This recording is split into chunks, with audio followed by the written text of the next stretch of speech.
The evening had dragged on interminably. Ethan Okoro, one of Lagos' richest men, had suffered through another charity gala his business associates insisted he join.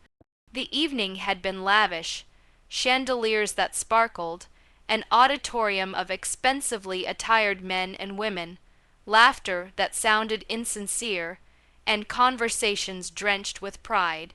If you are new, please subscribe to our channel, like this video, and don't forget to share it with your family and friends. Also let us know where you are watching from. He had fulfilled his duty, smiled, shaken hands, heard the speeches, and signed with a plump check that made him seem generous enough to appease the critics.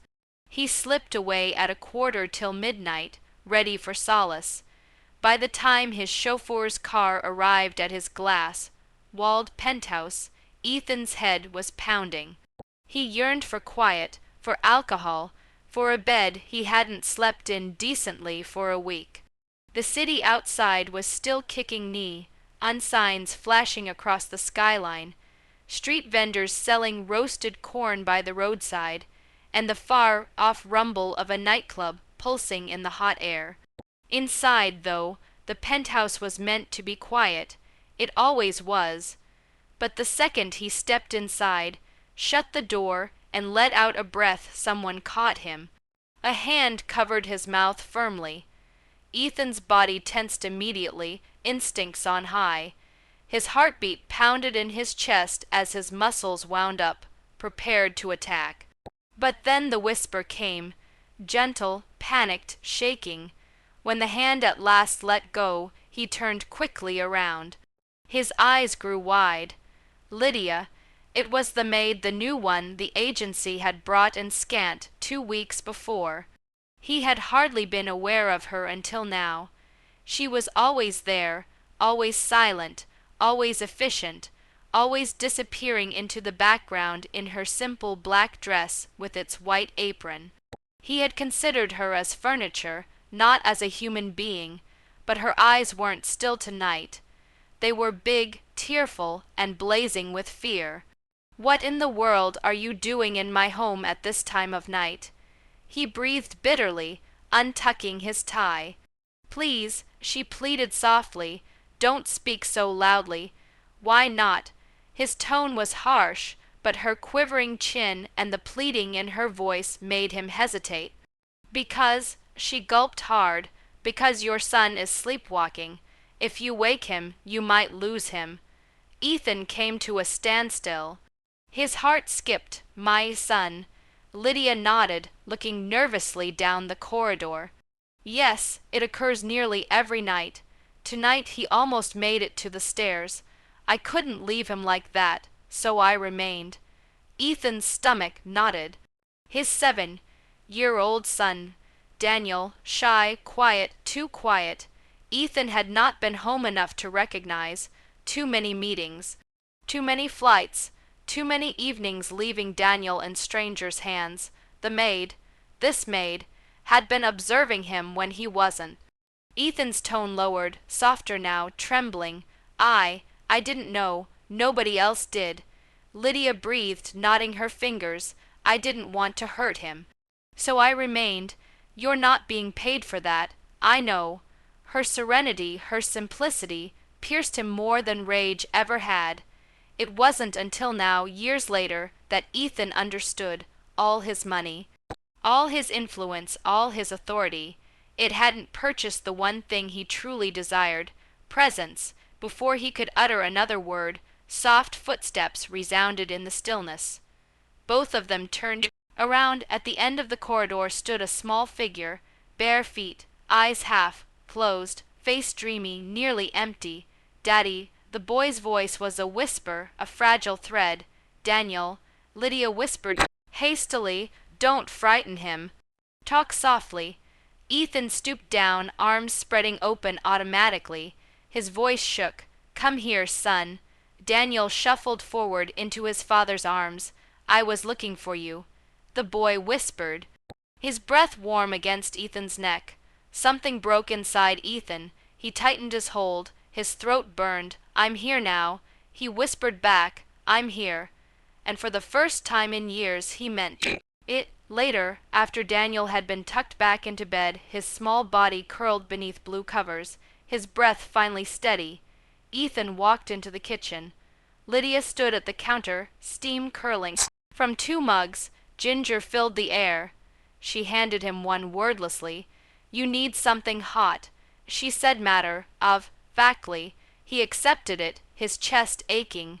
For the first time, he really looked at her.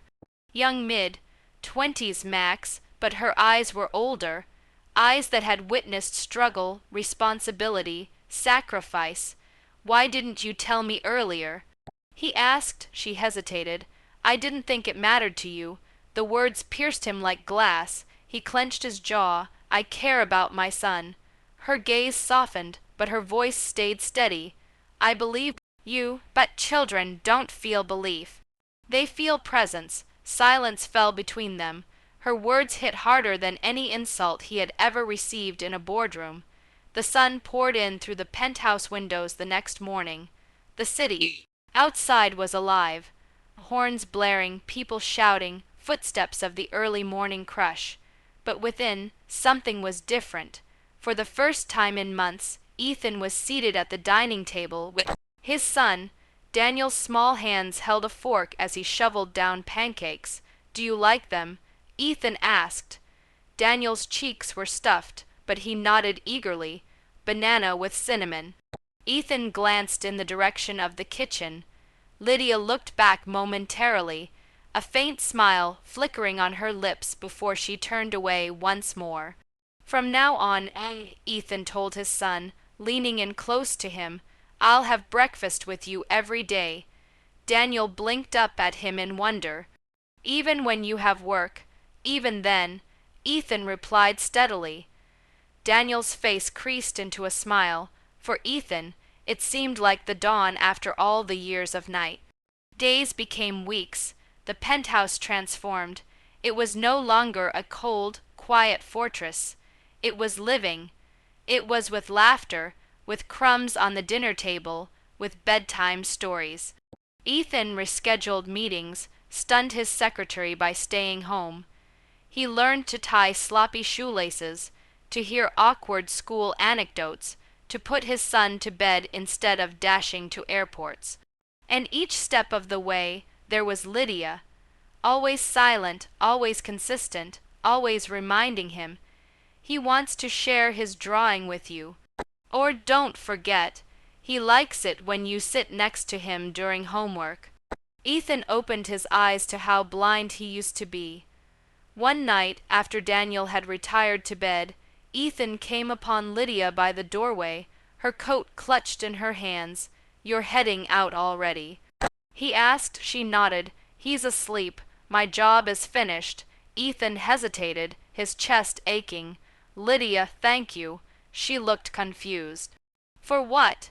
"For rescuing him that night, for showing me what it means to be present." She shook her head. "You rescued him yourself. I just stood watch until you arrived." He moved closer, his tone low. "No, you gave me back my son." The words between them hung heavy with truth. Her voice softened. "He doesn't need a hero, sir. He just needs his father." From the hallway, Daniel's small voice called, "Daddy." Ethan turned instantly.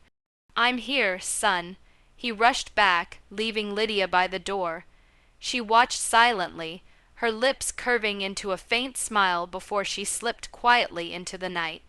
That night, as Ethan tucked Daniel under the covers, the boy whispered sleepily, "You won't go away again, right?" Ethan kissed his forehead. "I promise, from now on, when you wake, I'll be here." Daniel's little arms were wrapped tightly around his neck. "Promise, promise."